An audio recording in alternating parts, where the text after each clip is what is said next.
우리 유류분에 대해서 지난 영상에서 설명을 여러 가지 드렸습니다. 유류분을 고려한 상속 전략도 굉장히 중요한 전략이다 이렇게 말씀을 드렸고요. 그런데 만약에 유류분 청구를 통해서 유류분을 반환받았어요. 그러면 이 유류분 반환받은 것은 이걸 상속으로 봐야 되나? 이런 문제가 생길 수 있어요. 그러니까 어떤 문제냐면 원래 상속재산에 합산하는 것은 상속일로부터 10년 내에 그 증여한 것을 합산하게 돼 있잖아요. 근데 상속일로부터 소급해서 10년 내에 증여한 재산을 대상으로 유류분 청구를 한다면 세금의 영향이 없죠. 어차피 여기 합산돼서 과세를 하는 거니까. 그런데 10년 이전에, 예를 들어 30년 전에 1억짜리를 줬는데 그게 상속 당시에 100억이 됐어요. 그래서 유류분 청구를 했어요. 그 유류분 청구를 해가지고 유류분권자들이 2명이 유류분 청구를 해서 20억씩 받았다고 쳐요.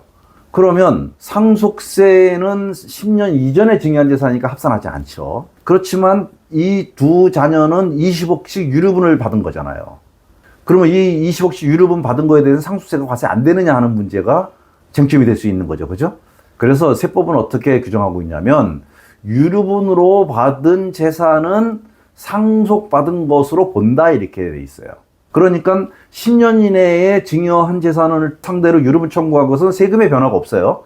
근데 10년 이전에 증여한 것에 대해서 유류분으로 받으면 원래는 상속재산 합산하지 않지만 유류분을 통해서 받았다면 그 유류분을 통해서 받은 금액만큼은 상속재산이다 이렇게 보는 거예요. 그러면 과거에 옛날에 증여하면서 증여세 낸 거 어떻게 되느냐? 그것은 환급을 신청을 해야 되겠죠. 그러나 30년 전에 1억 증여하면서 증여세 낸 거니까 그게 얼마가 되겠어요. 그죠? 그렇지만 어쨌든 그것은 환급 신고를 할 수가 있고요.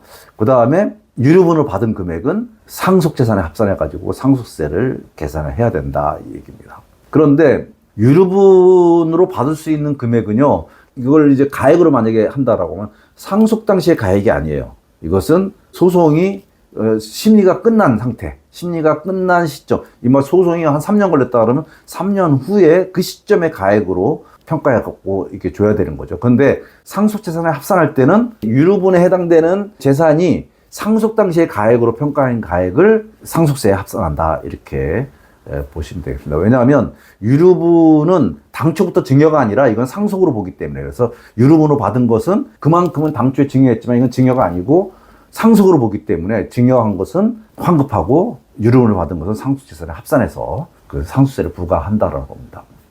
그런데 여기서 좀 주의할 게 하나 있는데 그게 뭐냐면 원물 반환이 원칙이라고 했잖아요. 원물 반환이. 그러다 보니까 예를 들어서 30년에 1억짜리를 지금 100억이 됐어요. 그래서 유류분으로 20억씩 받았어요.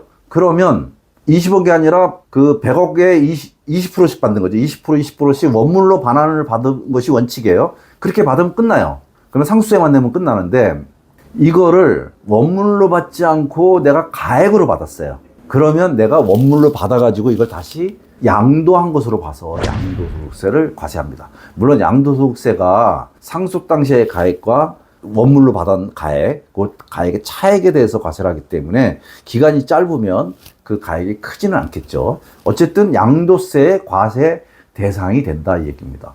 그런데 예를 들어가지고 이미 상속일 전에 내 그 재산을 처분했어요. 처분해서 양도소득세 그때 다 냈는데 그래서 어쩔 수 없이 가액으로 반환받았다. 이런 경우에는 양도소득세를 과세하지 않는다라고 하는 판례가 나와 있는 걸로 이렇게 알고 있습니다. 또 한 가지 유류분 청구 소송이라는 게 꼭 유류분 청구 소송을 통해서 하는 것도 아니고 이제 합의를 통해서 받을 수도 있죠. 그 다음에 법원의 소송을 통해서 받을 수도 있고요. 그러면 유류분 가액이라고 하는 것은 딱 결정이 돼 있어요. 그죠? 결정이 돼 있는데 이 결정된 금액보다 더 많이 받는 경우는 어떻게 되느냐는 거죠. 이런 경우에는 이 더 많이 받은 금액에 대해서 증여로 봐서 증여세가 과세될 수 있다. 이것도 유의를 하셔야 됩니다. 그리고 예를 들어가지고 이제 소송을 제기했는데 형제끼리 야 이거 우리가 이 재산 갖고 싸우면 되겠냐, 그러지 말고 그냥 내가 알아서 줄게, 그래서 소송 취하해. 그래서 서로 합의를 했어요.